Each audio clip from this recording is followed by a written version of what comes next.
In last 12 years of Prime Minister Shri Modi government, many historical achievements have been done, and even in last 4-5 years, Shri Dharmendra Pradhan also executed national new education policy. All such things have been done, and country is really, it has advanced very well in the new education system, and under the guidance of the Prime Minister, I will try to perform to the best of my capacity under Prime Minister's guidance.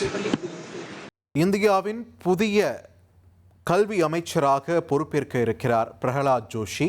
தன்னடக்கத்துடன் தனது பொறுப்பை ஏற்றுக்கொள்வதாக புதிய கல்வி அமைச்சர் பிரகலாத் ஜோஷி தெரிவித்திருக்கிறார். பிரதமர் நரேந்திர மோடியின் வழிகாட்டுதலுடன் தான் சிறப்பாக செயல்படுவேன் என்றும் கூறியிருக்கிறார். நீட் வினாத்தாள் கசிவு உள்ளிட்ட பல்வேறு சர்ச்சைகளில் சிக்கிய முன்னாள் கல்வி அமைச்சர் தர்மேந்திர பிரதான் தனது பதவியை ராஜினாமா செய்த நிலையில் தற்பொழுது அமைச்சர் பிரகலாத் ஜோஷிக்கு கூடுதலாக கல்வித்துறை ஒதுக்கப்பட்டிருக்கிறது. இது தொடர்பான முக்கிய செய்தியை நாம் பார்க்கிறோம். இனி செல்லும் இடமெல்லாம் செய்தி.